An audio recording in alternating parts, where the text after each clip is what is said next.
Bonjour Catherine. Bonjour Marie-Odile. Alors aujourd'hui nous nous retrouvons pour parler de notre livre, du livre que nous avons écrit ensemble et publié en 2015 qui s'appelle Se libérer du patriarcat. Est-ce que tu peux le présenter?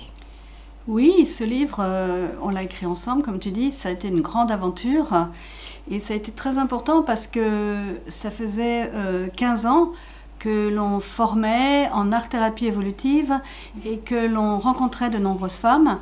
On s'est aperçu que dans les dessins revenait souvent la femme repliée sur elle-même, soumise, la femme, la culpabilité.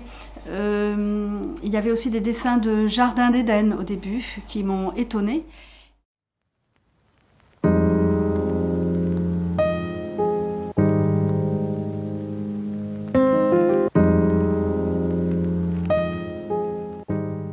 Et on s'est aperçu que finalement, dans l'inconscient collectif des femmes, il y avait encore une grande présence de la culpabilité originelle et de l'histoire d'Adam et Ève.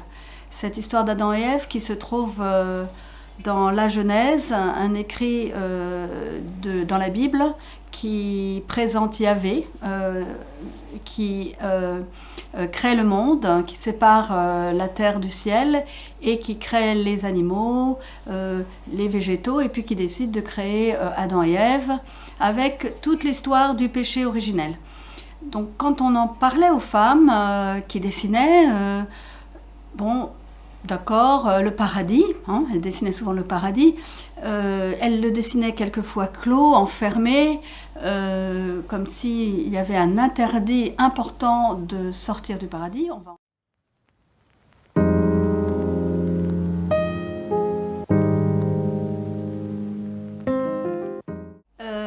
Eh bien, on s'est aperçu que quand je leur en parlais, je leur disais mais ça vous parle, le judéo-christianisme, l'histoire d'Adam et Ève, elles me disaient ah ben non, ça c'est mes grands-mères, peut-être nos grands-mères, peut-être nos mères, peut-être ah oui en effet mais ma grand-mère était très catholique mais moi pas du tout, moi je crois pas en l'enfer et le paradis, j'ai pas été éduquée comme ça.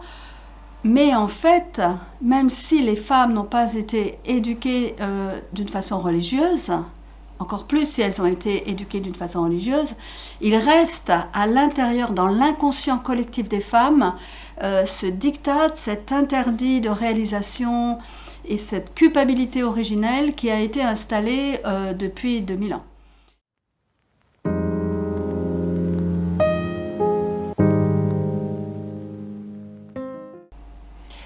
Tu as raison d'insister, Marie-Odile, sur la joie que nous avons eue à écrire ce livre. C'était une expérience de co-écriture tout à fait originale qui nous a permis de nous relier, bien sûr, hein, puissamment, puisque nous sommes toutes les deux aussi dans l'école Plénitude très proches. Et puis de parler aussi de manière évolutive des inconscients collectifs. C'était un moment de recherche et de clarification tout à fait étonnante et qui, je pense, a eu un impact puissant sur nous et sur notre psyché. Parce que cette histoire de la Genèse, on a beau penser qu'on vit dans une société laïque et aussi déchristianisée, eh bien, ce mythe de la Genèse reste extrêmement puissant dans l'inconscient collectif et il pèse puissamment encore sur les hommes et sur les femmes.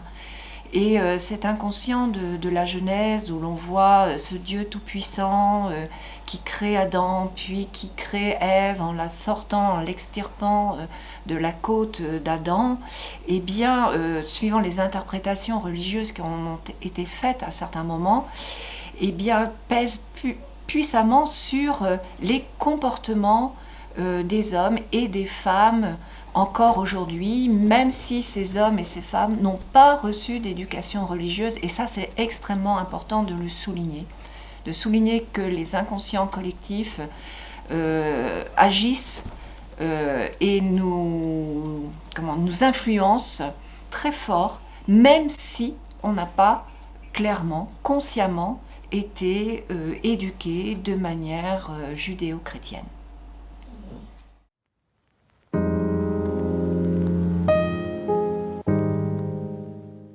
écrire le livre nous a beaucoup libérés intérieurement. La lecture est extrêmement active aussi en ce qui concerne la clarification, la prise de conscience des divers archétypes qui agissent dans l'inconscient collectif et dans l'inconscient individuel, en particulier des femmes.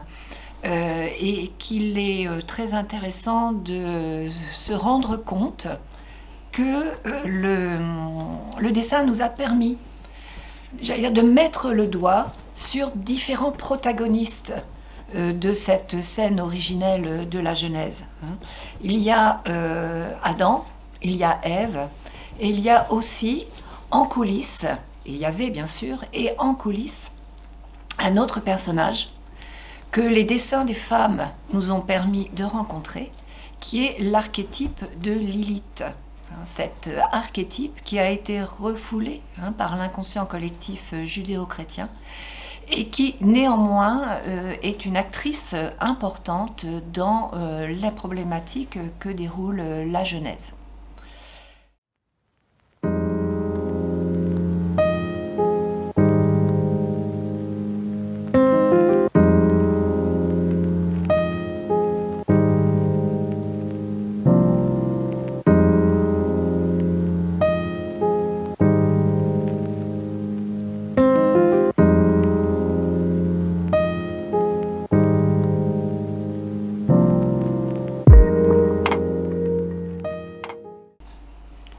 Et donc, comme tu as parlé de Lilith, qui est cet archétype de la femme puissante, un peu comme une démone qui a été rejetée par Yahvé parce qu'elle n'a pas obéi aux ordres, donc l'aspect rebelle du féminin, on va parler de l'autre personnalité qui est représentée dans la Genèse, qui est Ève. Ève, c'est aussi la vie, c'est aussi l'amour, c'est aussi la douceur. Mais il y a une partie soumission, puisque c'est la deuxième femme qui rencontre Adam et qui obéit aux lois patriarcales. Par contre, dans la réalité symbolique qui est cachée derrière le voile de la représentation de Ève, Ève est un féminin, surtout l'amour et la joie. Et donc elle est cachée, elle est voilée, comme sera plus tard la Vierge Marie, par le fait que c'est quand même Ève, pour revenir à Ève, parce que là, ce qui est voilé, c'est plutôt Marie qui est voilée par l'Église et qui est représentée comme une petite fille, une petite jeune fille fragile, alors qu'elle est un magnifique néotype du féminin divin.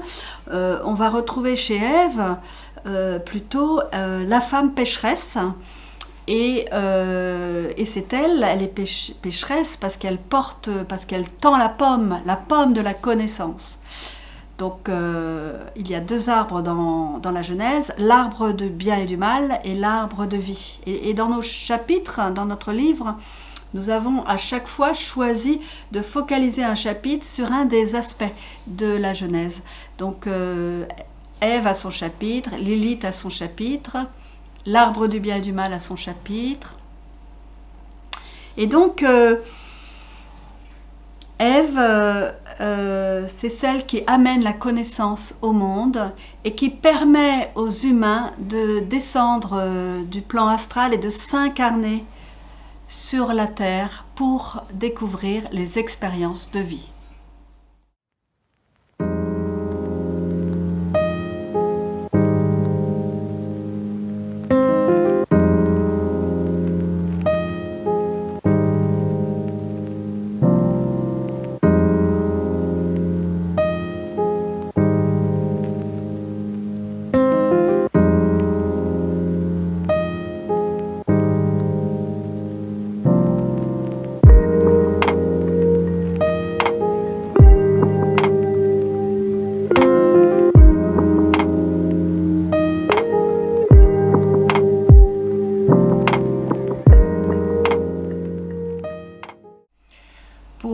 Reprendre la terminologie judéo-chrétienne, Ève, c'est cet archétype féminin, c'est cette femme qui a succombé à la tentation du serpent.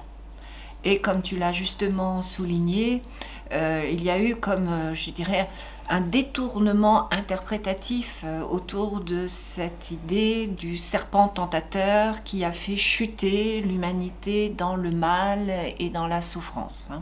Donc c'est important de rappeler que c'est cette énorme chape de culpabilité qui pèse sur les femmes et sur l'humanité aussi de manière générale. Et dans cette scène, il y a le serpent. Le serpent qui a une symbolique très forte, très puissante, sur laquelle nous nous sommes arrêtés lorsque nous avons écrit ce livre, parce que nous l'avons vu apparaître aussi dans les dessins. Et je voudrais lire un paragraphe extrait de notre livre sur le serpent en tant qu'ami d'Ève, en tant qu'ami de l'humanité, qui a permis à cette humanité symbiotique, ignorante, etc., de plonger finalement dans l'expérience évolutive. Et page 68 de notre livre, nous avons eu l'audace d'intituler ce passage « Son ami le serpent ».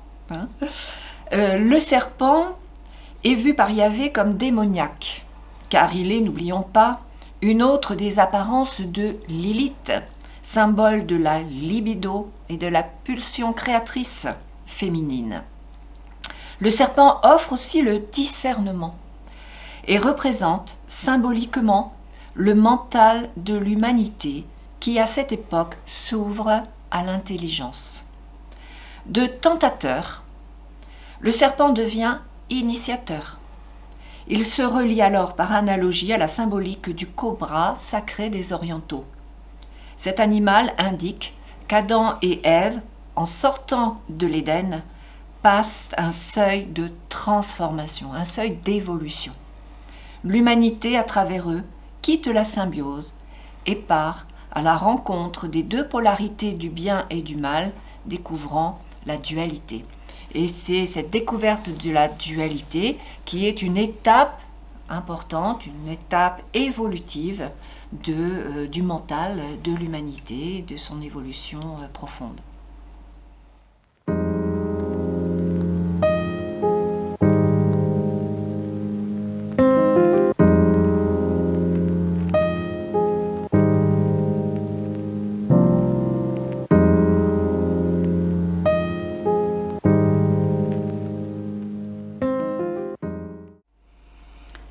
Et je pense que nous avons écrit ce livre aussi pour libérer toutes ces informations qui étaient enfermées dans l'inconscient collectif, toute cette culpabilité, toute cette souffrance des femmes, toute cette croyance qu'il fallait obéir au Seigneur et Maître. C'était quand même en 2015, donc il y a quelque temps, nous avons été les premières à dénoncer le patriarcat et à le sortir de l'inconscient. Et les femmes qui lisent ce livre et qui ont lu ce livre nous ont témoigné que ça les avait beaucoup travaillé de l'intérieur quand elles lisaient ce livre, qu'à chaque chapitre, elles se libéraient de morceaux d'inconscient collectif qui pesaient sur elles et elles se sentaient de plus en plus légères. C'est un travail où on débusque les informations qui sont cachées dans l'inconscient, et quand quelque chose est caché dans l'inconscient, il prend le pouvoir sur le conscient et il pèse sur la personne. Vous voyez, les peurs inconscientes, les culpabilités inconscientes. Donc en interprétant cette genèse, en expliquant les dessins, en analysant les dessins qui sont sortis de l'inconscient des femmes, et en écrivant ce livre, nous permettons aux femmes de se libérer du patriarcat d'une autre façon que d'une façon politique ou sociétale, d'une façon psychique.